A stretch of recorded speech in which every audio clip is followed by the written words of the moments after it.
இல்லை செருப்பு போட்டு வாண்டா.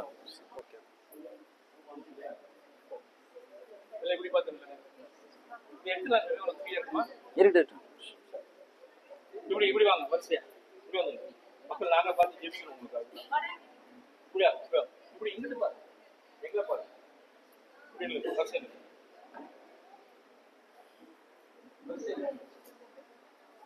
செருப்பு போடக்கூடாதா? செருப்பு போடக்கூடாது. இல்லை, இங்க ரூல்ஸ் தான். Okay friends.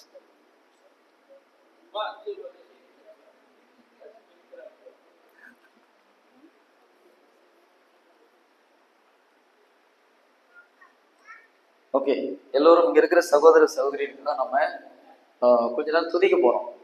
உட்காந்து துதிக்கணும். துதிகளின் மத்தியிலே வாசம் செய்து கடவுள் சொல்லியிருக்காரு. நீங்களாம் எந்திரிச்சு துதிக்கப்பாங்க. எல்லாம் எடுத்துப்பாங்க.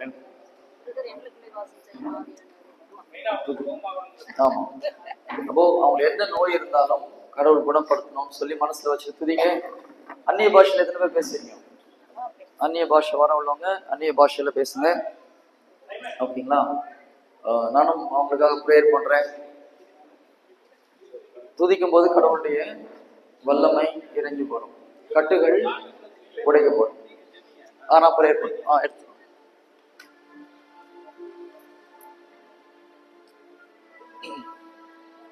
நம்பிக்கையோட நீங்க விசுவாச போதும். ஓகேங்களா? கடவுள் தொடுவார் நம்பினீங்கன்னா கடவுளுடைய கரம் உங்கள் மேல் இறங்கி வரும். பவுலும் சீலாசும் துதிக்கும் பொழுது சிறை கட்டுகள் உடைக்கப்பட்டது போல உங்க வாழ்க்கையில என்ன கட்டுகள் சாத்தான் போட்டிருந்தாலும் அது உடைக்கப்படும் இல்லையா? எந்த விதமான கட்டுகள், பாவ கட்டுகளா இருந்தாலும், நோய்களினால் எந்த பிரச்சனையா இருந்தாலும். ஓகே, எல்லாம் துதிக்கலாம். Hallelujah, hallelujah, hallelujah, hallelujah. Glory, glory, glory, glory to my Lord.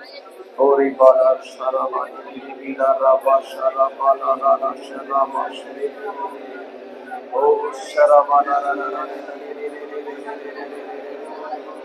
Ori bala la la bala la sharama la la. இயேசுவே நாமத்தில் இந்த கட்டுகள் எல்லாம் உடையட்டும். ஓரி பாலா ரபா ஷரபா லே லே லே. ஓரி பாலா ரபா ஷரபா லே லே. Hallelujah, hallelujah, hallelujah. Glory, Bala Rama Shareva, come Abhishek Maranathu. Let the power come upon them. Lord, I will take the Lord and be a secure base. Naman Janarate. Naman Lord and Lord, bless Naman today. I bind every spirit of name of Jesus. Hallelujah, hallelujah, hallelujah. Glory, Bala Rama Shareva. Lord, touch me. Lord, I'm going to இறங்கமாக ஒவ்வொருவரும் கரம் இறங்கி வருமாறு இருக்கிறோம்.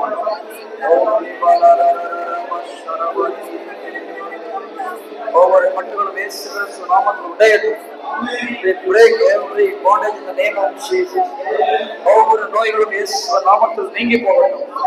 Hallelujah, hallelujah, hallelujah, hallelujah. Glory, Bala Rama Sharama Rama Shri. Glory, Bala Rama Rama. கடவுள் இயேசு நாமத்தில் இறக்கப்படட்டும். கடவுள் இயேசு நாமத்தில் பார்வையிடட்டும். கடவுள் இயேசு நாமத்தில் விட்டு போகட்டும். கடவுள் இயேசு நாமத்தில் மறைந்து போகட்டும். Hallelujah, hallelujah, hallelujah, hallelujah. Glory, Bala Rama Sharama Rama. எல்லா கேன்சர் இயேசு நாமத்தில் மறைந்து போகட்டும். Hallelujah. நரம்பு கோபம் இயேசு நாமத்தில் குணமாகட்டும். எலும்பு வலிகள், மூட்டு வலி இயேசு நாமத்தில் குணமாகட்டும்.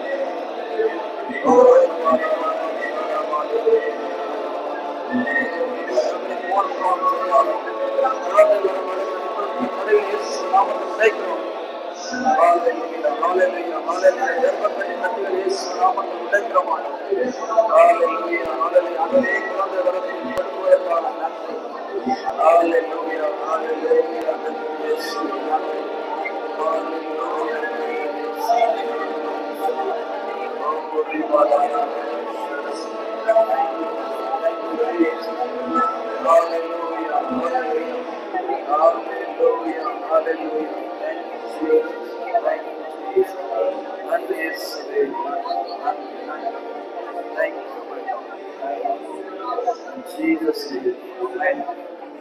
Praise the Lord. ஓகே, ஏதாவது உடல் வலியில் இருந்தவங்க செக் பண்ணி பாருங்க, குணமாயிடுச்சா, என்னென்ன ப்ராப்ளம் இருந்தோ செக் பண்ணி பாருங்க.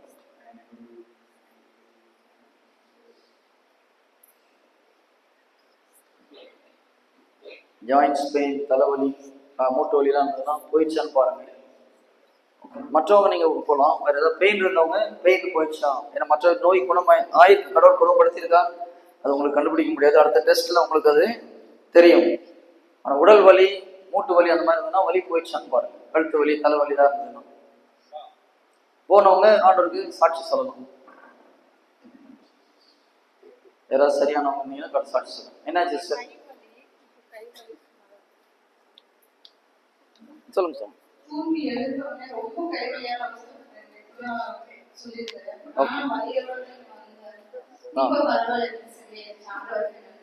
பரவாயில்லையா, சரியாயிடுச்சா? கரங்களை தண்ணி அவளுக்கு நன்றி சொல்லலாமா? எனக்கு வந்து இந்த மைக்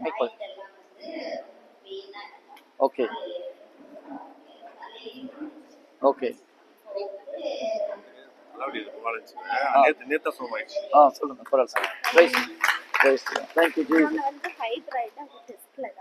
டெஸ்ட்ல கிளியரா போயிருக்கும், சரியாயிடும். இல்புடி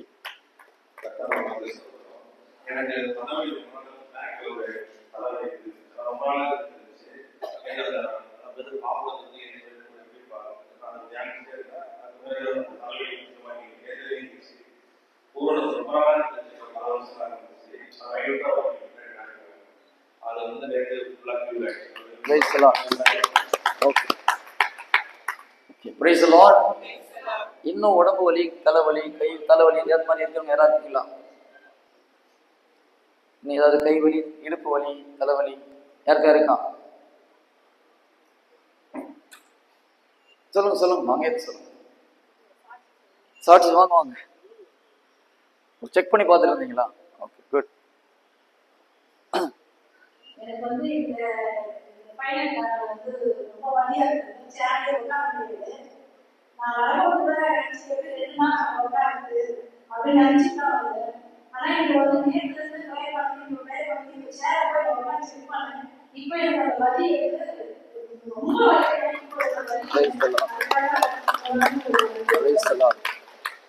யார் உங்களுக்கு குணப்படுத்துறது? அவங்க சொல்லட்டும். ஏசப்பா குணப்படுத்தினார். Very good. Praise the lord. ஹalleluya. ஓகே, இன்னும் உடம்பு வலியோட இருக்கும் யாராவது இருக்கீங்களா? மூட்டு வலி வாங்க.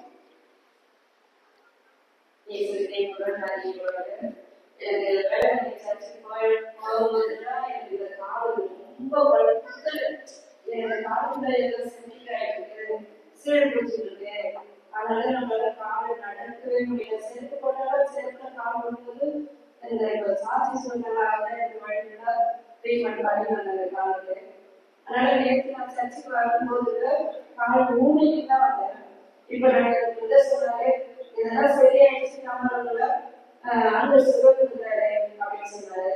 சரி, நானும் பார்த்தேன், காலை ஊனி ஊனி பார்த்தேன். நம்ம அந்த வழி இருக்காங்க சுத்தமா அந்த வழியை Praise the Lord. யாராவது ஜோரா கை தட்டுங்க போகலாம். Okay, praise the Lord. Good. So நோய் எல்லாம் குணமாயிடுச்சு இல்லையா? ஓகே, முடிஞ்சு போச்சு. ஆண்டவருக்கு நன்றி. ஓகே, ஒன்று, கடவுளுடைய பிரசன்ஸ் வரும்போது என்ன ஆகுது? எல்லா கட்டுகளும் உடைக்கப்படுகிறது. இப்போ நிறைய வகையான மெசேஜ் உண்டு. ஓகே, ஒன்று வந்து ஒரு சில மெசேஜ் நீங்க கேட்கும் போது ஒரு எதிர்நோக்கு உண்டாகும்.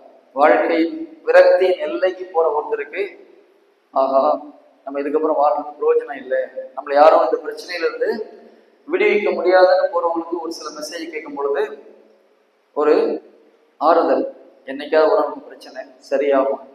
இதுக்கு பேருக்கு மெசேஜ் ஆஃப் ஹோப். சிலருடைய ஊழியர்களுடைய மெசேஜ் ஃபுல்லாக அப்படிதான். ஓகேங்களா? இன்னொரு இந்த மெசேஜ் கேட்டீங்கன்னா, ஆண்டவர் உங்களை ஆசீர்வதிப்பார், உங்களுக்கு நன்மை செய்வார், உங்க பிரச்சனையை சரி பண்ணுவார். இது கரெக்டா தப்பான? கரெக்டு. நிச்சயமாக அது ஒரு எதிர்நோக்கை கொடுக்கும். இன்னும் சில மெசேஜ் கேட்டிங்கன்னா ஃபுல்லாக உங்களுடைய பாவத்தை பற்றி பேசுவாங்க. நீங்கள் பாவம் பண்ண தப்பு, நரகத்துக்கு போய்ங்க, இதை செய்யக்கூடாது, ஆண்டருக்கு பிடிக்கல, ஆண்டு உங்களுக்காக உயிரை கொடுத்துருக்காரு, நீங்கள் பரிசுத்தமாக வாழணும். இதை கேட்கும்போது மனமாற்றம் உண்டாகும். இது தேவையா? தேவையில்லை, தேவை. மனமாற்றத்துக்கு ஏதுவான ஒரு நற்செய்தி. இதுதான் எல்லாத்துக்கும் முக்கியமான நற்செய்தி. ஓகேங்களா? இன்னொன்று கடவுளுடைய வல்லமையை பற்றி, அபிஷேகத்தை பற்றி, ஆண்டுடைய ஆசீர்வாத பவரை பற்றி, ஹோலி ஸ்பிரிட் நாயனை பற்றி பேசுறது. இது வரும்போது ஆட்டோமேட்டிக்காக உங்களுக்கு விடுதலை கிடைக்கும். இதில் ஒரு சின்ன பிரச்சனை, எல்லாத்தையும் ஒவ்வொரு பிரச்சனை ஒன்று எல்லாம் ஞாபகம் வச்சுக்கோங்க. எதிர்நோக்கு பற்றி சொல்லும்போது உங்களுக்கு எதிர்நோக்கு உண்டாகும், ஆனால் நம்பிக்கை வராது. என்னைக்காவது ஒரு நாள் என் ப்ராப்ளம் சரியாகும், ஆனால் என்னைக்கு அந்த நாள்ன்றது தெரியாது. ஓகே. ரெண்டாவது, பாவத்தை குறித்து சொல்லும்போது உண்மையிலே ஒரு மனமாற்றம் வந்து பாவ சங்கீதனம் பண்ணுவோம். ஆனால் திரும்ப திரும்ப பாவத்தை பற்றி கேட்டுட்டு இருந்தா என்ன ஆகும்? நீங்க ஒவ்வொரு வாரமும் பாவத்தை குறித்து மெசேஜ் கேட்டிருந்தீங்கன்னா என்ன ஆகும்? குற்ற உணர்வு தான் வரும் இல்லையா? ஏதாவது ஒரு பாவம் செய்யும், ஐயோ இதுல இருந்து வெளியே வர முடியலையே, இதுல இருந்து வெளியே வர முடியலையே. இயேசு கிறிஸ்து தன்னுடைய முதல் மெசேஜ் ஸ்டார்ட் பண்ண சொல்றாரு, மனம் திரும்புங்கள் ஆரம்பிக்கிறார். யோவான் என்ன சொல்றாரு? மனம் திரும்புகள் ஆரம்பிக்கிறார். எல்லாருமே மனமாற்றத்தைப்படி எடுக்கிறாங்க. எத்தனை முறை இயேசு கிறிஸ்து மனம் திரும்புகள்னு சொன்னார்? 3 வருஷத்துல எத்தனை முறை மனம் திரும்புகள் மெசேஜ் எடுத்தார்? என்ன எதுவும் சொல்ல மாட்டேன். ஒரு முறை தான் பைபிள்ல போட்டு, நிறைய முறை எடுத்துக்கலாம், இல்லைன்னு சொல்லலை. அது அவருடைய மெயின் ஃபோக்கஸ். ஸ்டார்டிங் மனமாற்றம். நிச்சயமாக மனமாற்றத்தை குறித்த மெசேஜ் அவசியம், பாவத்தை குறித்த மெசேஜ் அவசியம். ஆனால் டெய்லி பாவத்தை பற்றி மெசேஜ் எடுத்தா என்ன ஆகும்? குற்ற உணர்வு தான் வரும். கரெக்டா? எதிர்நோக்கை மட்டும் எடுத்துட்டு இருந்தோம்னா எதிர்நோக்கில் நிற்போம், ஃபெய்த்துக்கு வரமாட்டோம். ஆண்டுடைய அபிஷேகம் அபிஷேகம் அபிஷேகம் வருது. நீங்க ஒரு தியானத்துக்கு போறீங்க, ஆவியில நிரம்பி கீழே விழுந்து எல்லா பாவத்தையும் விட்டுட்டீங்க, நோயெல்லாம் குணமாயிடுச்சு. அந்த மாதிரி ஆனவங்க ஒரு 6 மாசம் கழிச்சு மறுபடியும் பாவத்துல விடுறாங்க, விழலையா? பார்த்துருக்கீங்களா? ஒரு தியானத்துக்கு போறோம், அபிஷேகத்தில் நிரம்புறோம், கீழே விழுறோம். அது வரைக்கும் ஒரு மாதிரி இருந்தவங்க எல்லாத்தையும் விட பிரதர் இதுக்கப்புறம் நம்ம ஆர்டருக்காக ஓடப்போன்னு ஓடுறாங்க. ஒரு சிலர் கடைசி வரைக்கும் ஓடுறாங்க. ஆனா நிறைய பேர் என்ன ஆகுது? 6 மாசம் கழிச்சு மறுபடியும் பழைய கொடி கதவை தேடி முதல்ல இருந்ததை விட மோசமா போறாங்க. ஏன்? 3த்துலயும் நல்லது இருக்கு, நான் இல்லைன்னு சொல்ல வரல. பட் எல்லாத்துலயும் ஒரு சின்ன சின்ன ப்ராப்ளம்.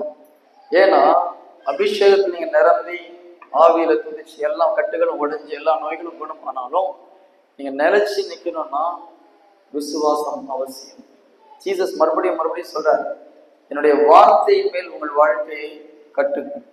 அதுக்கப்புறம் அபிஷேகத்துல நிரம்பும் போது உங்களை யாரும் அசைக்க முடியாது. வார்த்தை இல்லாம அபிஷேகத்துல நிரம்பினீங்கன்னா போத்தனைக்குள்ள வந்துடும். ஓகேங்களா? இயேசு கிறிஸ்து தன்னுடைய சீடர்களை எப்படி உருவாக்குனார்? 3.5 வருடம் பரிசுத்தருடைய வல்லமையை கொடுக்கல. நல்லா ஞாபகம் வச்சுக்கோங்க. அனாயிண்டிங் பண்ணல, வார்த்தையில தான் அவங்களை கட்டி எழுப்புறார், நம்பிக்கையை கட்டி எழுப்புகிறார் இல்லையா? சாத்தானின் தந்திரங்களை சொல்லிக் கொடுக்கிறார், எப்படி அவனை மேற்கொள்வது, நம்பிக்கையை எப்படி செயல்முறைப்படுத்துவது, ஒவ்வொரு நோயை எப்படி எப்படி குணப்படுத்து. எல்லா நோயும் ஒரே மாதிரி குணப்படுத்தினார், ஒவ்வொரு நோயும் ஒவ்வொரு மாதிரி குணப்படுத்துறாரு இல்லையா? சிலருக்கு மண்ணை எடுத்து கண்ணில் பூசி குணப்படுத்துறாரு இல்லையா? ஒவ்வொருத்தருக்கு ஒவ்வொரு மாதிரி குணப்படுத்துறாரு. ஒருத்தருக்கு வார்த்தை எங்க அனுப்பி குணப்படுத்துறாரு, ஒருத்தருக்கு நேராக போய் தொட்டு குணப்படுத்துறாரு. அப்ப எப்படிலாம் நோய்களை குணமாக்குறது டெமான்ஸ்ட்ரேட் பண்ணி காமிக்கிறாங்க. என்னை பார்த்து கத்துக்கோ. சீடர்னா குருவை பார்த்து கத்துக்கிறது தான் சீடர்கள். அப்ப எப்படி நம்பிக்கையை செயல்படுத்துவதுன்னு ஒவ்வொரு காரியத்தையும் கத்துக் கொடுக்குறாங்க. அதுக்கப்புறம் அன்பு பற்றி பேசுறாங்க. இது எல்லாத்தோட சூப்பர் என்னது? நண்பனுக்காக உயிரை கொடுப்பதை விட மேலான அன்பு ஒண்ணு இல்லை அப்படின்னு பேசிட்டு போல அவர் உயிரை கொடுக்குறார் கடைசியில். ஸோ 2 விஷயம் ரொம்ப ரொம்ப முக்கியம். இறை வார்த்தையின் அடிப்படையில் நம்பிக்கை, அடுத்தது தேவ அன்பு. இது 2 ஃபவுண்டேஷன். இதுக்கு மேல என்ன வந்து உட்காரணும்? ஆண்டோடைய அபிஷேகம் வந்து உட்காரும் போது பெந்தகோஸ்துக்கு அப்புறம் டிசைபிள்ஸ் யாரும் டச் பண்ண முடியும் இல்லையா? இயேசு கிறிஸ்துவின் சாயலாக அவர்கள் மாறுகிறார். பிரைஸ் தி லார்ட், ஹல்லேலூயா. நான் இப்போ அந்த ஃபவுண்டேஷனை தான் மெயினா பேசிட்டு இருக்கிறேன். ஒவ்வொருத்தருடைய ஊழியம் அபிஷேகம் தேவையான அபிஷேகம் ரொம்ப முக்கியம். ஆனா ஃபவுண்டேஷன் இல்லாத அபிஷேகம் வந்து ஒன்றும் நிற்க முடியாது. அப்ப இறை வார்த்தையின் அடிப்படையில் நம்ம யாரும் ஏமாந்தபடி எப்படி விழிப்பா இருக்கிறது இல்லையா? பைபிள் சொல்றது கர்ஜிக்கிற சிங்கம் போல வருவான். அவன் எப்படி கர்ஜிப்பான், எப்படி வருவான்னு தெரியலன்னா கீழே விழுந்துரும். ஸோ இறை வார்த்தையை கொண்டு எப்படி உங்கள் வாழ்க்கையை கட்டி எழுப்புவது என்பது மிக மிக அவசியம். இப்போ அப்போஸ்தலர்கள் அபிஷேகம் வருவதற்கு முன்பாகவே அற்புதங்களை செய்யறாங்களா செய்யலையோ? பெந்தெகோஸ்தேல அற்புதங்களை செஞ்சாங்களா செய்யலையோ? மறைச்சு பார்க்கணும். இந்த ஆள் எப்போ பேசினாலும் ஏதாவது ஒரு பொடி வச்சே பேசிட்டு இருக்காரு. என்ன சிஸ்டர் அப்படி இருக்குதா? சரி, பெந்தெகோஸ்தே முன்னால் அற்புதங்கள் செஞ்சாங்களா செய்யலையா? ஒருத்தர் 2 பேர் சொல்லுங்க, நிறைய பேர் ஒன்றும் சொல்ல மாட்டேங்கிறீங்க. பெந்தெகோஸ்தே அனுபவத்தை பெற்றுக்கொள்வதற்கு முன்பு திருத்துதர்கள் பேய்களை ஓட்டினாங்களா, நோயை குணப்படுத்தினாங்களா? இல்லையா? பேய் ஓட்டினாங்களா, நோயை குணப்படுத்தினாங்களா, தண்ணி மேல நடந்தாங்களா? இல்லையா? தண்ணி மேல நடந்தாலும் நடக்கலையா? ஒருத்தர் நடந்தார் அட்லீஸ்ட். பிரைஸ் தி லார்ட், ஹல்லேலூயா. அப்போ வல்லமை பல வகையில கடவுள் செயல்படுத்தார். ஒன்று, வார்த்தையை நம்பி உங்களால் தண்ணி மேல் நடக்க முடியும், அற்புதங்களை செய்ய முடியும், பேய்களை ஓட்ட முடியும். இருந்தாலும் சில நேரத்தில் உழுந்து போயிடுறாங்க. நல்லா கவனிச்சுக்கோங்க. வார்த்தையை கொண்டு பேயை ஓட்ட முடியும். கடவுள் மேல் உள்ள நம்பிக்கை, இயேசு கிறிஸ்துவின் மேல் நம்பிக்கை, அவருடைய வார்த்தை மேல் நம்பிக்கை வச்சு பேதர் எப்படி தண்ணி மேல் நடக்கிறாரு? ஆண்டவர் நடந்து வர்றாரு. ஆண்டவர் இது நீதான் என்றால் என்னையும் நடந்து வர சொல்லும், கட்டளையிடுன்றாரு. ஜீசஸ் ஒரு பெரிய லெக்சர் கொடுத்தாரா? ஒரே ஒரு சொல்லுதான் இல்லையா, ஒரு லெட்டர், வா. அந்த ஒரு வார்த்தையை நம்பி என்ன பண்றாரு? தண்ணி மேல நடக்கிறாரு. அப்போ இயேசு கிறிஸ்துடைய ஒரு வார்த்தையை நம்பி நீங்க தண்ணி மேலே நடக்கலாம். இதுக்குதான் முதல்ல பிராக்டிஸ் கொடுக்குறாரு. வார்த்தையை நம்பி எப்படி வாழ்க்கையை கட்டி எழுப்புவது, எப்படி சூப்பர் நேச்சுரலா வாழ்றது, இதை கத்துக்கிறது தான் பேசிக். இதை கத்துக்கிட்டு அதுக்கப்புறம் அபிஷேகம் வரும்போது நீங்க ஃபிளைட்ல போற மாதிரி பறக்கலாம். ஓகேங்களா? இது கத்துக்காம நீங்க அபிஷேகம் வரும்போது என்ன ஆகும்? நேரம் ஃபிளைட் போயிட்டு டவுன்னு கீழே விடும். நிறைய பேர் இப்படிதான் போயிட்டு அபிஷேகத்தை வாங்கிட்டு கொஞ்ச நாள்ல புத்துன்னு கீழே விழுந்துடுறாங்க. ஒரு சில மக்கள் எடுத்தோன்னு அபிஷேகத்துல போயிட்டு அதுக்குள்ள என்ன பண்றாங்க?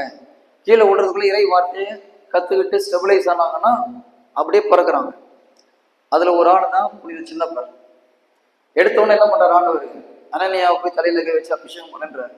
அபிஷேகம் பண்ணவொன்னு ஓட ஆரம்பிக்கிறார். ஆனா அங்கேயே ஒரு சின்ன ஃபெயிலியர் ஆகுது.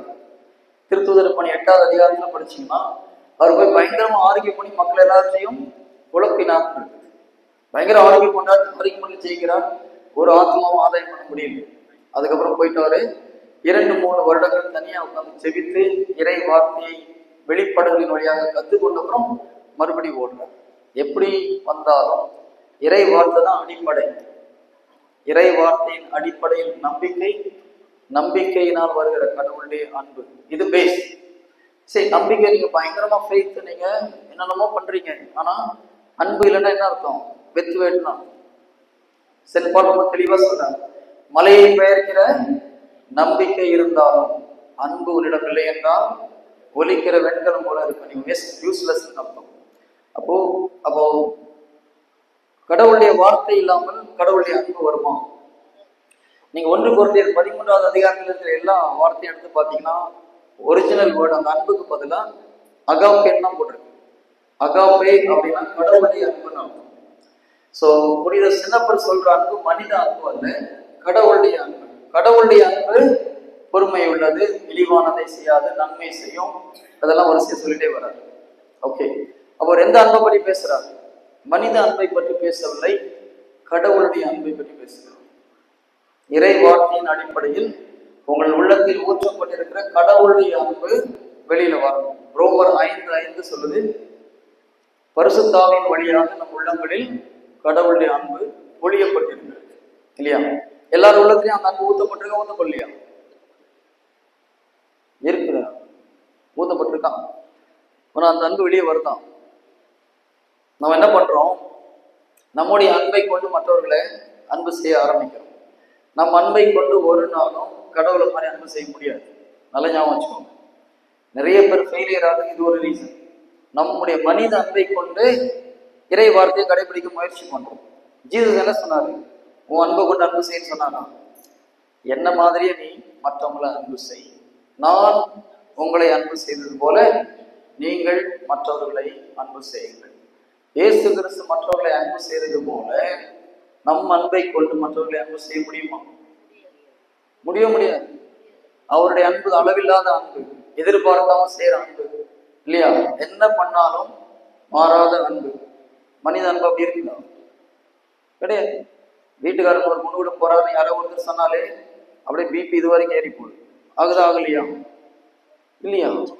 இல்லைன்னா தப்பு சிஸ்டர், பிரைஸ் எல்லாம் ஆகும் இல்லையா?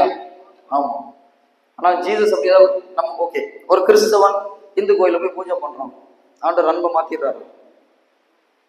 அன்பு செய்யறாரா செய்யலையா?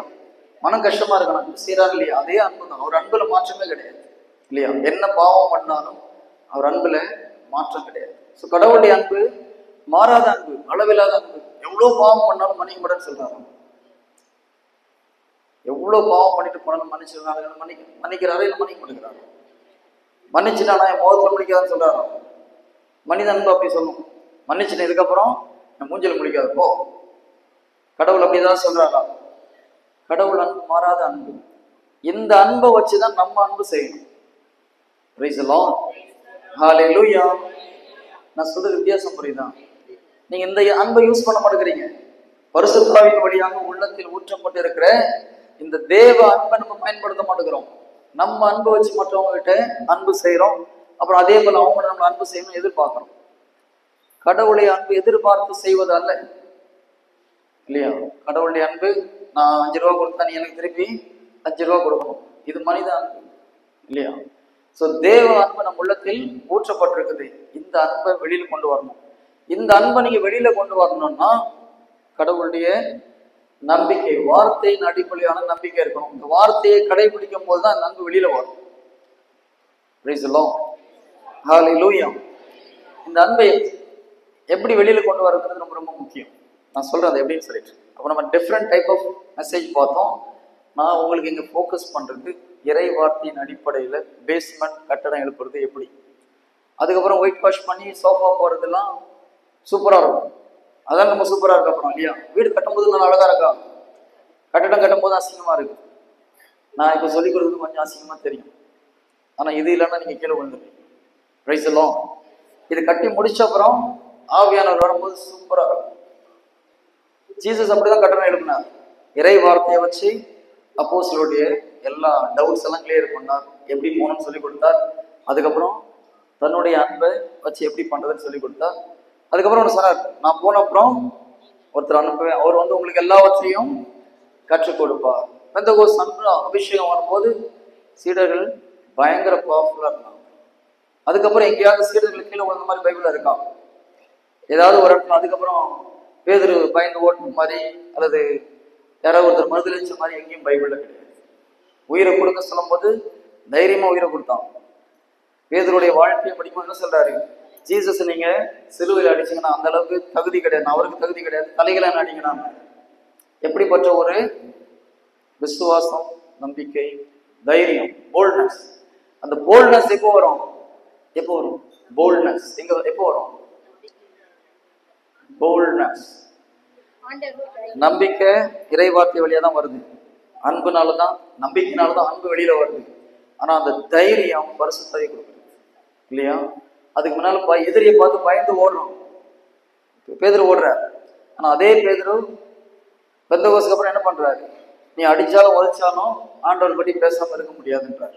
Price the Lord. 2 தீமோத்தேயு 1ஆம் அதிகாரம் 7ஆவது இறைவார்த்தை. 2 தீமோத்தேயு 1:7. பிரதர் கூட நடுவில் சொன்னாங்க வார்த்தை, எல்லாம் படிக்கப்பா. கடவுள் நமக்கு கோழை உள்ளத்தினை அல்ல, வல்லமையும் அன்பும் கட்டுப்பாடும் கொண்ட உள்ளத்தையே வழங்கியுள்ளார். கடவுள் நமக்கு கோழை உள்ளத்தினை அல்ல, வல்லமையும் அன்பும் கட்டுப்பாடும் கொண்ட உள்ளத்தையே வழங்கியிருக்கிறார். அப்போ நமக்கு பயம் வருதுன்னா என்ன அர்த்தம்? பரிசுத்தாவே கொடுத்தது நமக்கு கோழை உள்ளத்தினை அல்ல, தைரியமான உள்ளத்தையும் அன்பையும் கட்டுப்பாடும் கொண்ட உள்ளத்தை வழங்கி இருக்கிறார். பயம் வந்ததுன்னா என்ன அர்த்தம்? இதுல இன்னொன்னு சொல்லட்டுமா? இதே வார்த்தை நீங்க இங்கிலீஷ்ல படிச்சீங்கன்னா அந்த இங்கிலீஷ் வார்த்தை எப்படி இருக்குன்னா, God has not given me the spirit of fear. என்ன சொல்றாரு? Spirit of fear. அது என்ன அர்த்தம்? பயம்ன்ற தீய ஆவியை ஆண்டவர் கொடுக்கல, பயம் என்ற தீய சக்தியை கடவுள் கொடுக்கல இல்லையா?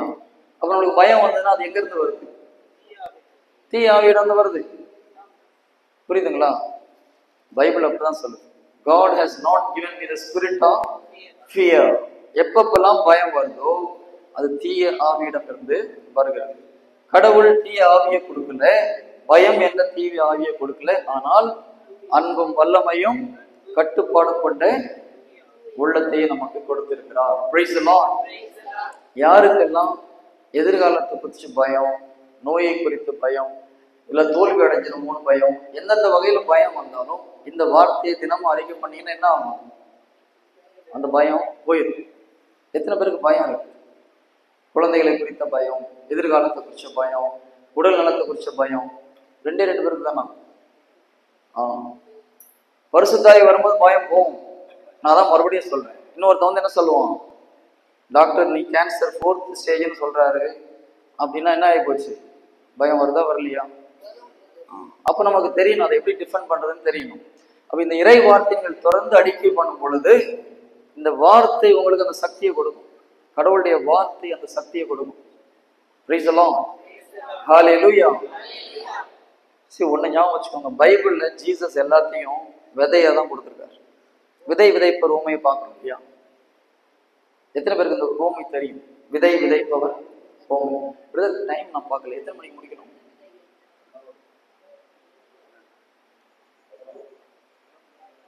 11க்கா? ஓகே, சரி.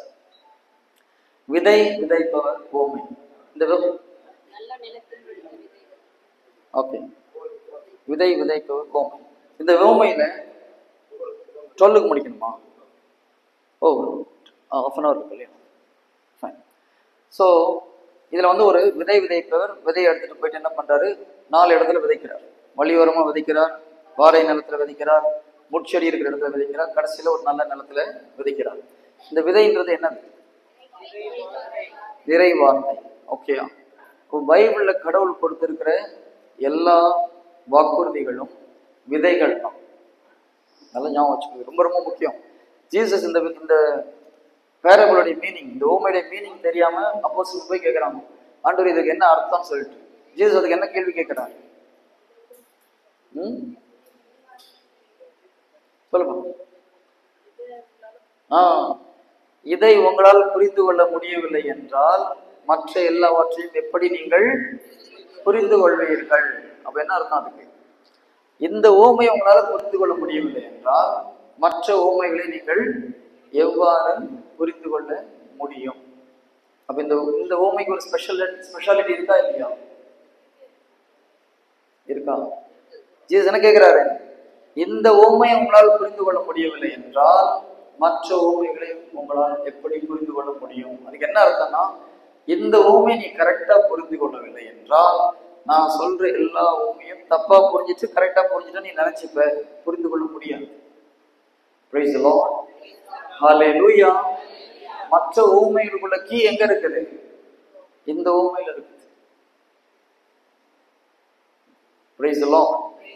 Hallelujah. இந்த ஊமை மிக மிக முக்கியமானது. இதுல ஆண்டவர் என்ன சொல்றாரு? விதையை போய் விதைக்கிறோம். விதை எதற்கு ஊமைப்படுத்துகிறார்? இறை வார்த்தை. நம்ம கடவுள்கிட்ட போய் என்ன கேட்கிறோம்?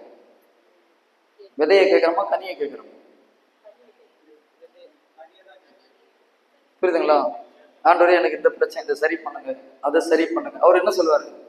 விதையை போட்டிருக்கோம், போயிட்டு நிலத்துல விதை, அப்புறம் அறுவடை நடக்கும் ஆட்டோமேட்டிக்கா. நம்ம என்ன சொல்றோம்? இல்ல இல்ல ஆண்டவரே எனக்கு கனியை கொடுக்கும்.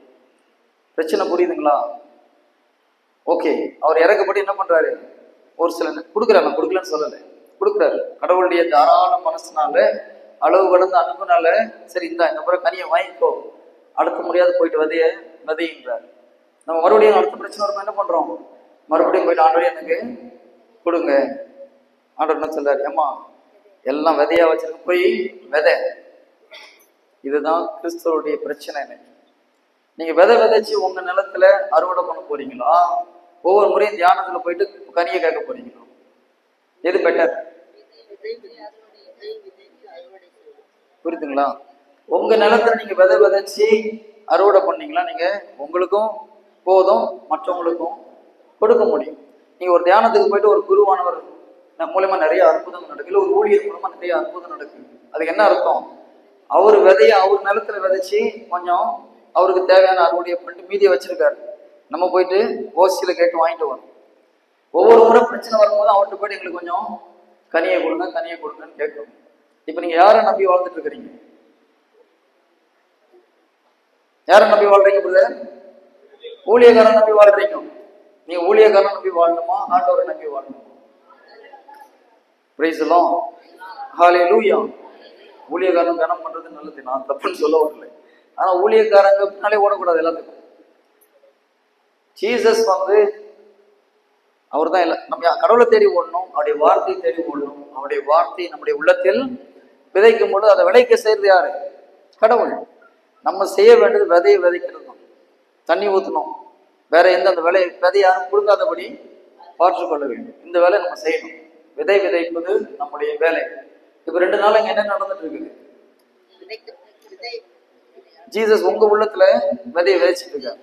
எப்படி விதைக்கிறதுன்னு சொல்லி கொடுக்குறாரு. புரியுதுங்களா? உங்களுடைய உள்ளத்தில் விதையை எப்படி விதைக்கிறது? வீட்டுல நான் ஒவ்வொரு முறையும் சொல்றேன், இந்த வார்த்தையை அறிக்கை பண்ணுங்க, இந்த வார்த்தையை அறிக்கை பண்ணுங்க. அப்ப என்ன பண்ணணும்? நீங்க போயிட்டு சொன்ன வார்த்தையெல்லாம் அறிக்கை பண்ணணும். அறிக்கை பண்ணீங்கன்னா என்ன விதை விதைக்கிறீங்களோ அந்த கனி கிடைக்கும். உங்களுக்கு அன்பு வேணும்னா என்ன பண்ணணும்? அன்பை விதைக்கணும். மற்றவங்ககிட்டையும் விதைக்கணும், இருதயத்திலையும் விதைக்கணும். என்னன்னு கோபமா வருது, அன்பு செய்ய முடியல, அன்பை கோபத்தை கட்டுப்படுத்தினாலும் கோபம் வந்துருது. என்ன பண்ணணும்? அப்போ அன்பு என்ற கனி வரணும்னா அன்பு என்ற விதையை விதைக்கணும். எங்க இருக்கு அந்த விதை? ஆண்டவர் கையில். ஆண்டவர் தான் எழுதி கொடுத்துருக்காரு இல்லையா? எந்த வார்த்தையை விதைப்பீங்க? அன்பை பற்றி என்ன வார்த்தை சொல்லியிருக்கோ அந்த வார்த்தையை உள்ளத்துல விதைக்கணும். 1 கொரிந்தியர் 13வது அதிகாரம் 4-5 கடவுளுடைய அன்பை குறித்த வார்த்தைகள். 1 கொரிந்தியர் 13வது அதிகாரம் 4, 5, 6, 7. அன்பு, பொறுமை. ஓகே, ஒரு செகண்ட். நீங்க எப்படி அறிக்கை பண்ண தெரியுமா? நான் பொறுமை உள்ளவன். அடுத்தது, நான் நன்மை செய்வேன், பொறாமைப்பட மாட்டேன், கற்புகழ்ச்சி கொள்ள மாட்டேன், இருமாப்பு அடைய மாட்டேன். Very good. இதெல்லாம் சொல்லி அறிக்கை பண்ணும் போது ஸ்லோவா என்ன ஆகும்? இந்த வார்த்தை உள்ளத்தில் பதியும். கொஞ்சம் கொஞ்சமா நீங்க அப்படி தியானிக்கணும். அறிக்கை பண்ணும் போது நீங்க என்ன பண்றீங்க? விதைய விதைக்கிறீங்க. பிரைஸ் தி லார்ட், ஹல்லேலூயா. ஆண்டவர் ஆதாமை படைச்சிட்டு கொடுத்த வேலை என்னது? முதல்ல என்ன வேலை கொடுக்குறாரு ஆதாமுக்கு? வேலை கொடுத்தா கொடுக்கலையா? கொடுத்தார். வேலை செய்யறதும் சாப்பிட கூடாதுன்றார் இல்லையா? நிலத்தை பண்படுத்தும், போயிட்டு ஃபார்மிங் வேலை பார்க்க சொல்றாரு இல்லையா? விவசாய வேலை செய்ய சொல்றாரு. ஏன் வேற கம்ப்யூட்டர் வேலை கொடுத்துருக்கலாம்ல? ஆண்டவர் இந்த கம்ப்யூட்டர் அப்படி உருவாக்க முடியாதா? முடியாதா? கம்ப்யூட்டர் உருவாக்குறதுக்கு மூளையை கொடுத்தது யாரு? கடவுள் தான் இல்லையா? இன்னைக்கு இருக்கிற டெக்னாலஜியை உருவாக்குறதுக்கு உள்ள லாஜிக் கொடுத்தது யாரு? கடவுள். அதை அன்னைக்கே செஞ்சிருக்க முடியாதா? முடியும். எதுக்கு போய் விவசாயம் பண்ண சொல்றாரு? விதைய விதைச்சு தண்ணி ஊற்றி பூச்சி வராம பாதுகாத்து அதை எப்படி மலர் கொடுத்து கனி கொடுக்குதுன்றது தெரிஞ்சாதான் நம்ம வாழ்க்கையில இறை வார்த்தை என்ற விதையை இதயத்துல விதைக்கணும். அதை எப்படி விதைக்கணும்? விதைக்கிறதுக்கு முன்னால என்ன பண்ணணும்? இது பண்ணுவாங்க இல்லையா? ப்ளோ பண்றாங்க. முதல்ல உழுது தேவையில்லாத எடுத்து போட்டு தண்ணி ஊற்றி அப்புறம் விதைச்சு அடுத்த நாள் வந்துருதா கனி? நாளாகும். அப்ப அதே போல ஒவ்வொரு விதைக்கும் கொஞ்ச நாள் ஆகும். சிலர் நேற்று தான் நான் வார்த்தையா எடுத்து பண்ண இன்னைக்கு ஒன்றும் வரல, லேட் ஆகும். இதையெல்லாம் எங்கிருந்து கத்துக்க முடியும்? விவசாயத்திலிருந்து கத்துக்க முடியும். அதனாலதான் அந்த உண்மையை சொல்றேன். இறை வார்த்தை உள்ளத்தில் விதைக்க வேண்டும். எப்படி விதைக்கிறது? அறிக்கை பண்ண ஸ்லோவா காதலை கேட்கும்போது நமக்கு நம்பிக்கை வரும்போது அது இருதயத்தில் விதைக்கப்படுகிறது. இன்னும் அறிக்கை பண்ணும்போது என்ன ஆகுது? அது வேறு ஊன்றுகிறது, நம்பிக்கை உறுதிப்படுகிறது. நம்பிக்கையை முதல்ல வளர்க்கறது ரொம்ப கஷ்டம். இப்போ ஒரு செடி மேல வளர்றது,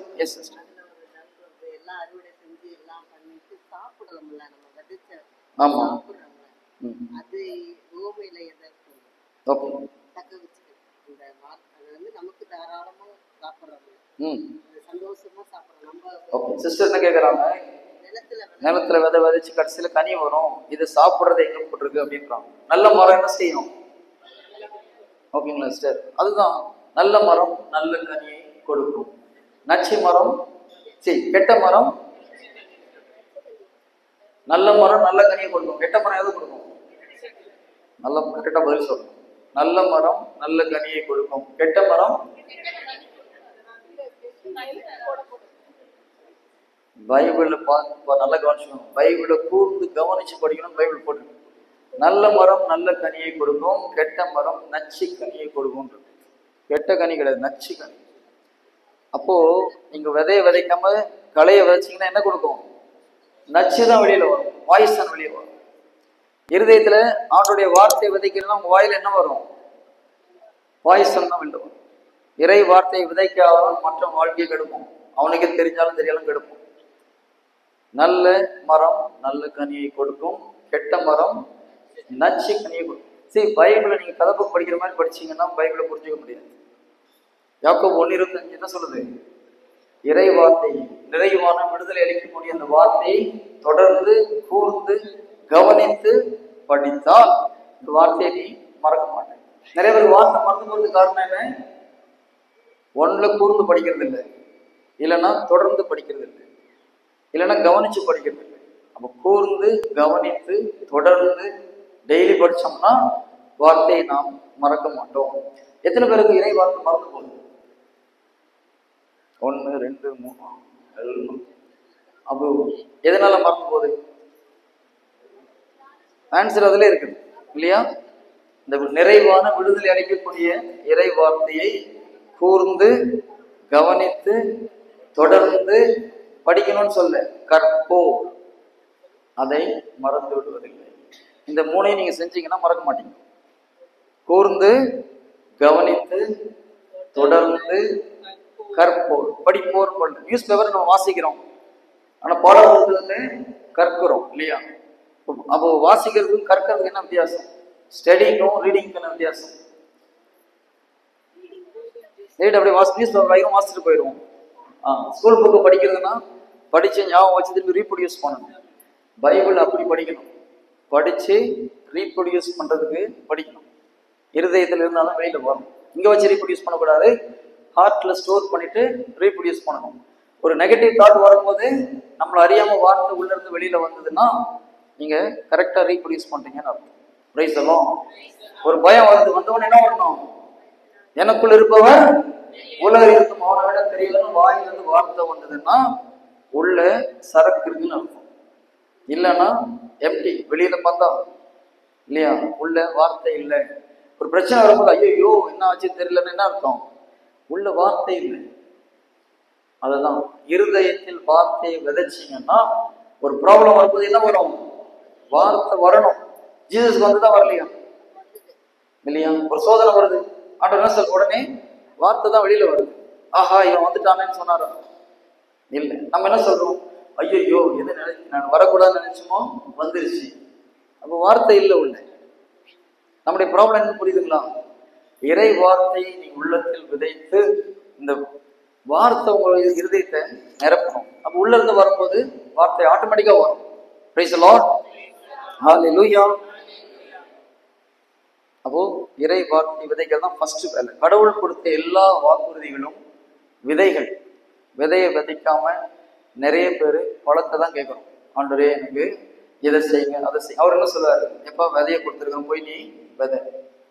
இதை செய்யாத வரைக்கும் உங்க வாழ்வில் நிறைவு வரப்போவது கிடையாது. அப்போ ஒரு நிறைவான வாழ்வு வரணும்னா இறை வார்த்தை உங்கள் உள்ளத்தில் நீங்க விதைக்கணும். தாவீது சொல்றாரா? ஆண்டவரே நான் எனக்கு ஏதும் குறை இல்லை சொன்னாரா? சொல்லலையா? எதனால சொன்னார்? அவர் நைட் அண்ட் டே உட்கார்ந்து இறை வார்த்தையை தியானிக்கிறார். ஒரு நாட்டுடைய ராஜாவா இருந்து கூட என்ன சொல்றாரு?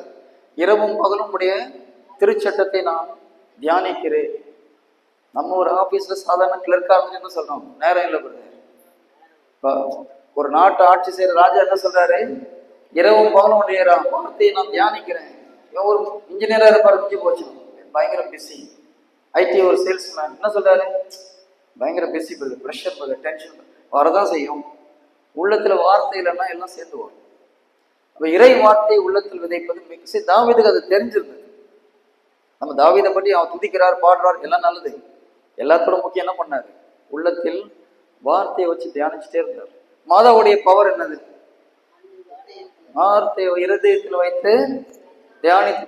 கண்ணு முன்னால பையனை அடிச்சு கொள்றாங்க, நிக்க முடிஞ்சுதான்? எந்த ஒரு தாயானது தடுக்காம நிக்க முடியுமா அந்த இடத்துல? மாதா மாதான்னு சொல்றோம். இந்த ஒரு சிச்சுவேஷன்ல எந்த ஒரு தாயாரு கண்ணீர் விட்டு அழுது ஸ்டாப் பண்ணாம இருக்க முடியுமா? மாதா கல்லு மாதிரி நிக்கிறாங்கல்ல, எப்படி முடியுது? இறை வார்த்தையுடைய பவர். சரி, அவங்களுடைய பவர் கிடையாது, அந்த வார்த்தை கொடுக்கிற பவர். நம்ம ஒரு சின்ன பிரச்சனை வந்தா பதப்பதிச்சு போயிடுறோம் இல்லையா? ஏன்? உள்ளத்துல வார்த்தை இல்லை. சோ உள்ளத்தில் வார்த்தையை விதைக்கிறது தான் first step. Praise the lord, ஹalleluya. இப்போ ஒரு கடன் பிரச்சனைக்குரிய வார்த்தையை விதைக்க. ஓகே, நம்ம ஒவ்வொரு வார்த்தையை பார்க்கலாம். என்ன விதைய பார்க்கலாம். அன்புக்கு எந்த விதையை சொல்லலாம்? 1 கொரிந்தியர் 13 உள்ள வார்த்தை. இந்த ஒரு வார்த்தையில நிறைய வார்த்தை இருக்கு பைபிள்ல. நான் ஒரு சில வார்த்தையை சொல்றேன். கடன் பிரச்சனைக்கு என்ன வார்த்தையை விதைக்கலாம்? பிலிப்பியர் 4வது அதிகாரம் 19வது இறை வார்த்தை. நிறைய வார்த்தை இருக்குது. பிலிப்பியர் 4:19. என் ஆண்டவர் இயேசு கிறிஸ்து வழியாக தம் ஒப்பற்ற செல்வத்தை கொண்டு என் தேவைகள் அனைத்தையும் நிறைவு செய்வார். தோபித்து 4வது அதிகாரம் 21வது வார்த்தை. தோபித்து 4:21. மகனே, நாம் ஏழையாகிவிட்டோம் என்று கவலைப்படாதே, அஞ்சாதே. நீ கடவுளுடைய வார்த்தையை கடைபிடித்து வந்தால் பெரும் செல்வந்தன் ஆவாய். யாருக்கு பணக்காரனான ஆசையா இருக்குது? எல்லாம் போய் சொல்லலாம், ஒருத்தர் கை பண்ண முடியும். சிஸ்டர், எல்லாருக்கும் உங்களுக்கு இருக்கான்னு பணக்காரன் ஆகணும்னா தோபித்து 4:21 சொல்லுங்கப்பா. இது வரைக்கும் யாரும் முகத்தையும் சிரிப்பு, இப்போதான் முகத்தை அப்படி ஒரு சிரிப்பு பாருங்க. எது நம்மளுக்கு முக்கியமா இருக்கு பாருங்க. பணக்காரன் ஆகணும்னா எல்லாரும் முகத்திலையும் சிரிப்பு வரும். ஆகலாம், இறை வார்த்தையை கொண்டு பணக்காரன் ஆகணும். ஆனா அதை விட சிஸ்டர் ஜீசஸ் இம்பார்ட்டன்ட், பணம் முக்கியம். அவர் இருந்தா எல்லாம் பின்னால வரும் சிஸ்டர். பைபிள் அப்படிதான் சொல்லுது இல்லையா? இயேசு கிறிஸ்து உள்ள இருந்தா ஆசீர்வாதம் உங்களுக்கு பின்னால வரும்.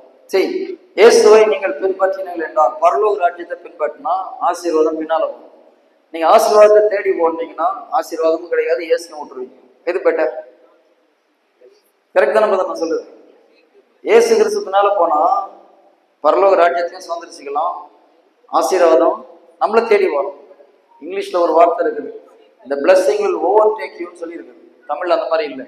ஆசீர்வாதம் உங்களை தேடி வரும். எப்பொழுது நீங்கள் இயேசு கிறிஸ்துவையும் பரலோக ராஜ்யத்தையும் தேடி போகும்பொழுது ஆசீர்வாதம் உங்களை தேடி வரும். நீங்க ஆசீர்வாதத்தை தேடி ஒவ்வொரு கூட்டமும் ஓட்டினீங்கன்னா ஆசீர்வாதமும் கிடைக்காது, இயேசு கிறிஸ்துவையும் கைவிட்டுருவீங்க. எது பெட்டர்? ஜீசஸை பின்பற்றுங்க, அவருடைய வார்த்தையை பின்பற்றுங்க, ஆசீர்வாதம் உங்களுக்கு பின்னால வரும். ஆசீர்வாதத்தை ஃபோக்கஸ் பண்ணாதீங்க. ஆசீர்வாதத்தை கொடுக்கிறவரை ஃபோக்கஸ் பண்ண ஆசீர்வாதம் தானால வரும். Praise the lord, hallelujah. So பெரும் செல்வந்தன் ஆகணும்னா தோபித்து 4:20-21 21. Price the Lord. ஆனா முடிந்த அளவு பெரும் செல்வந்தனா ஆசைப்படாது. நிஜமா சொல்றேன், செல்வம் வர வர நிறைய என்ன சொல்றது, நம்ம பாவத்தில் விழுவதற்கான வாய்ப்புகள் அதிகம். பாவத்தில் விழுவதற்கான வாய்ப்புகள் அதிகம். நம்ம ஜெபம் குறையறதுக்கு ஒரு காரணமா இருக்கும். கடவுள் மேல வைத்த நம்பிக்கையிலிருந்து நம்ம மேல நம்பிக்கை வரும்.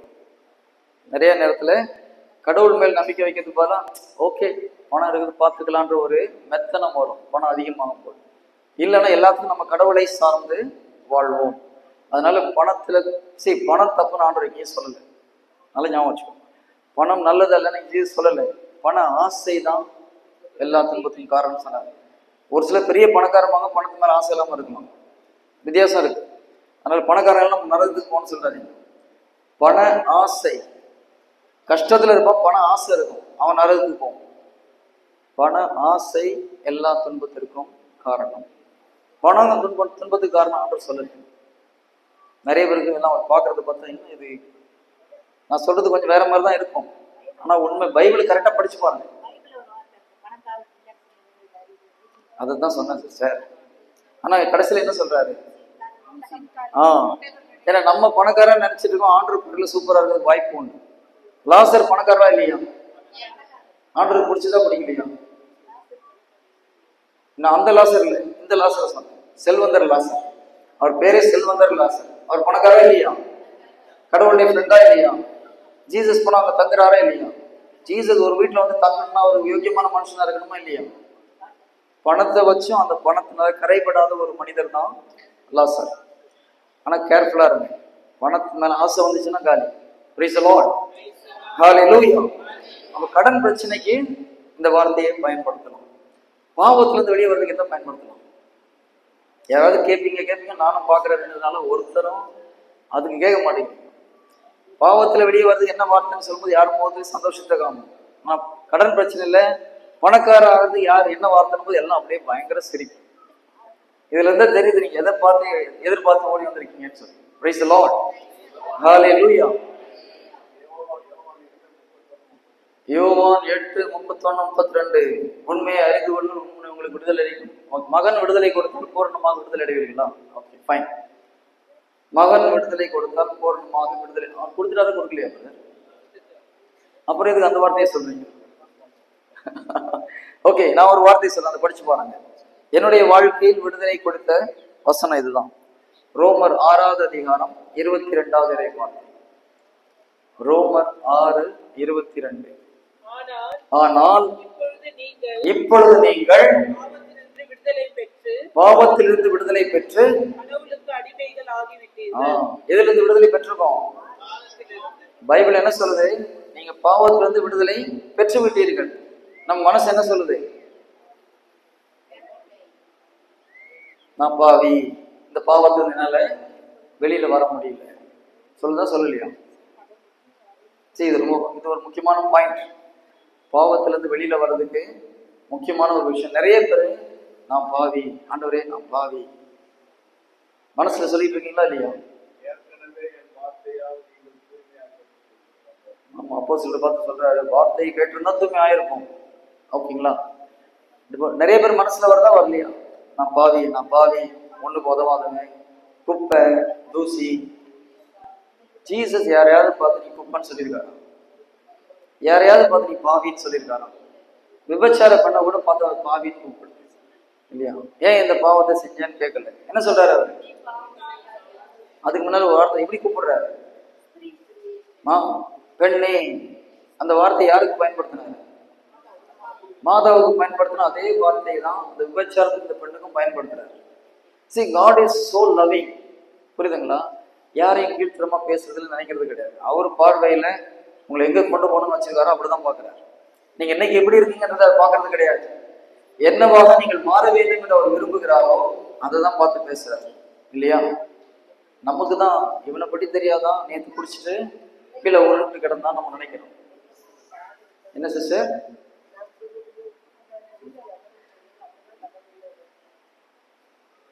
தாழ்ச்சியா இருக்கிறது வேற, நம்மளே நான் பாவின்னு சொல்றது வேற. நான் மறுபடியும் சொல்றேன், நீங்க நம்ம பாவின்னு சொன்னீங்கன்னா பாவியா தான் இருப்பீங்க.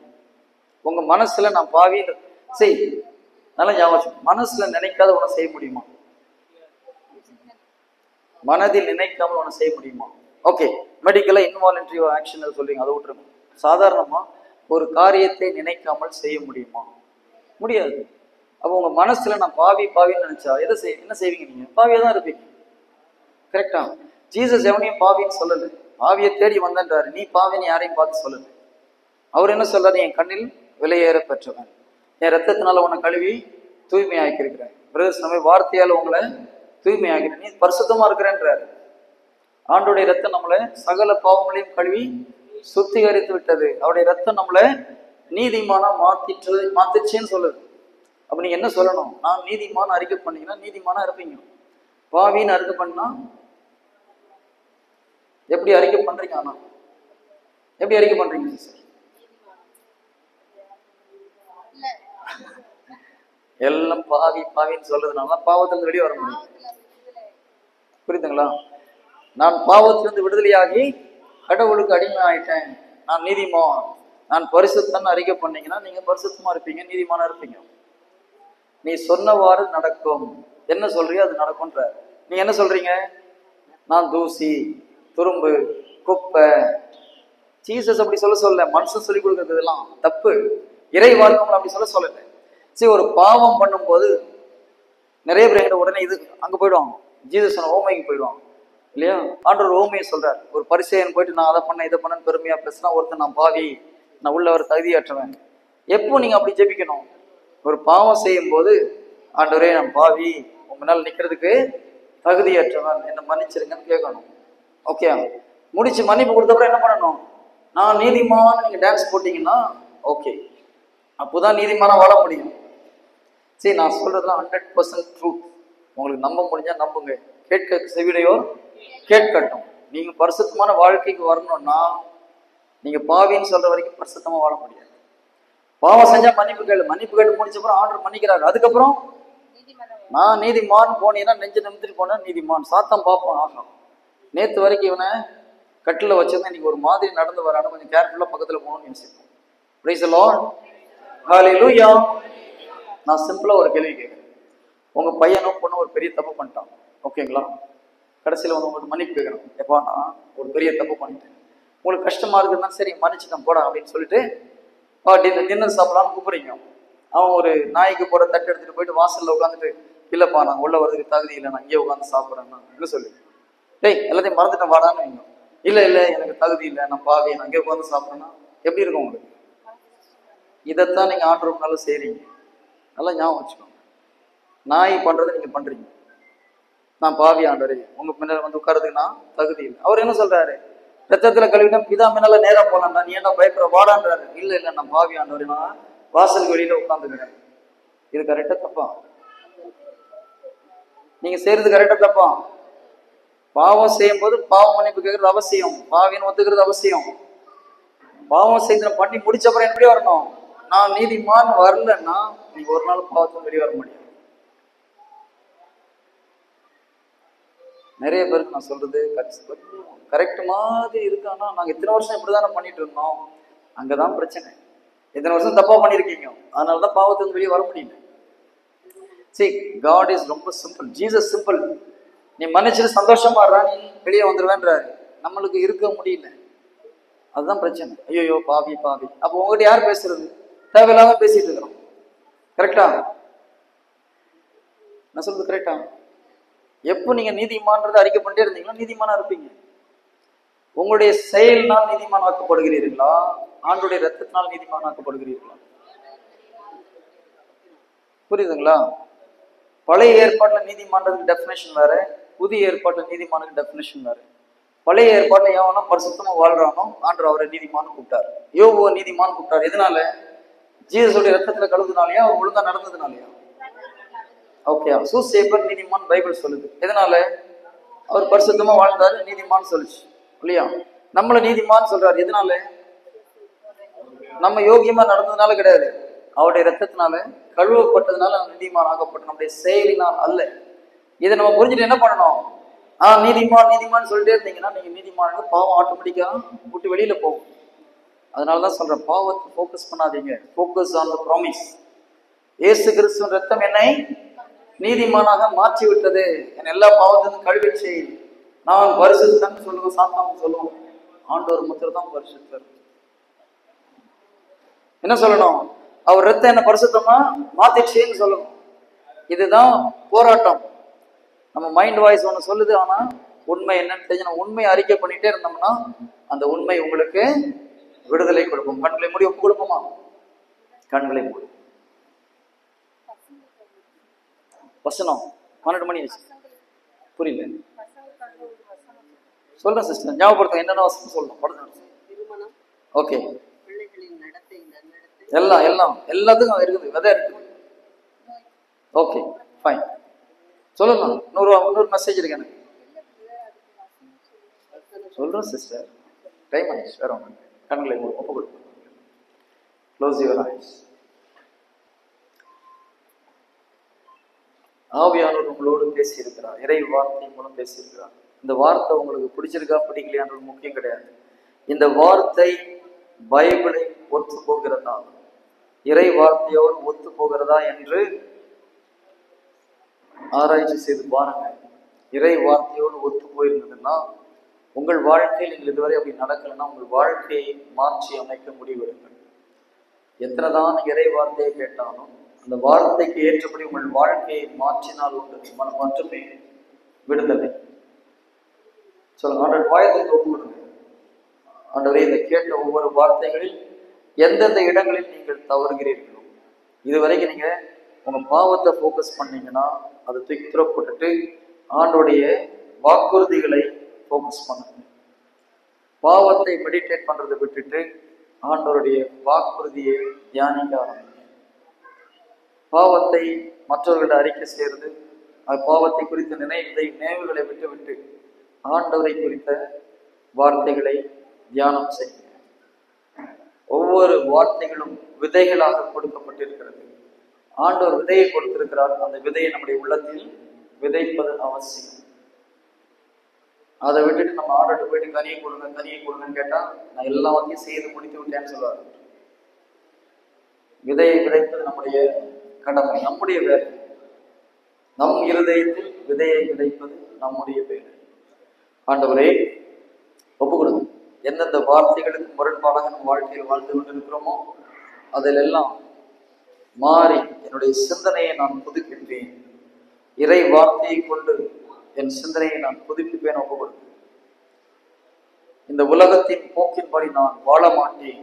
இந்த உலகம் சொல்லிக் கொடுப்பதை நான் கேட்க மாட்டேன். இறை வார்த்தையை மாத்திரம் என் கண்முன் வைத்து போடுவேன். இந்த உலகத்தின் போக்கின்படி நான் ஒழுக மாட்டேன். மாறாக என் உள்ளத்தை இறை வார்த்தையை கொண்டு நான் புதுப்பிப்பேன். ஒப்பு கொடுங்க. எந்தெந்த வார்த்தைகள் நம்முடைய சிந்தனைக்கு முரண்பாடாக இருக்கிறதோ, அல்லது நம்முடைய சிந்தனை எந்தெந்த இடத்துல இறை வார்த்தைக்கு முரண்பாடாக இருக்கிறதோ அதையெல்லாம் ஏற்றுக்கொள்வதற்குரிய தாழ்ச்சியும் கிருபை எனக்கு கொடுங்க அப்படின்னு கேளுங்க. சில நேரத்துல இறை வார்த்தையை ஏற்றுக்கொள்வதற்கு நமக்கு கடினமாக இருக்கும்.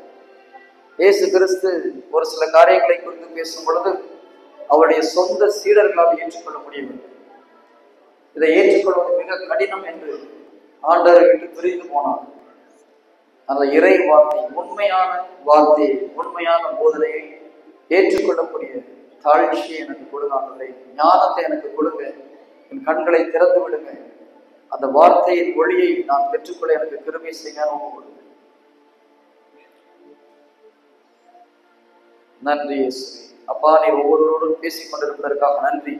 ஆவியானவரே, உங்களுடைய உள்ளத்தையும் நீர் பரிசுத்தப்படுத்துவதற்காக நன்றி. இதோ நீர் உள்ளத்தில் அந்த ஒளியை வீச செய்வதற்காக நன்றி. இருளிலிருந்து ஒளி தோன்றுக என்று கூறியவரே, எங்கள் உள்ளங்களில் ஒளியை வீச செய்தால் அது இயேசு கிறிஸ்துவின் முகத்திலிருந்து வீசுகிற அறிவொளி என்ற வார்த்தையின் பிரகாரம் ஒவ்வொருடைய உள்ளத்திலும் சிந்தனையும் இதோ உடைய முகத்திலிருந்து வீசுகிற ஞானம் என்ற ஒளியினால் நீ நிரப்புவதற்காக உங்களுக்கு நன்றி செலுத்துகிறேன். எல்லா இருளும் இயேசு கிறிஸ்து நாமத்தில் விலகட்டும். எல்லா கட்டுகளும் இயேசு கிறிஸ்து நாமத்தில் உடைகிறேன். இறை வார்த்தைக்கு முரண்பாடான ஒவ்வொரு சிந்தனைகளும் இயேசு கிறிஸ்து நாமத்தில் உடைகிறோம். இதோ சாத்தான் கட்டி எழுப்பி வைத்திருக்கிற சிந்தனை கோட்டைகள், நெகட்டிவ் தாட்ஸ், இயேசுவின் நாமத்தில் உடைகிறோம். We break every bondages in the name of Jesus. Thank you, Holy Spirit. Thank you, my Lord. Amen. Praise the Lord.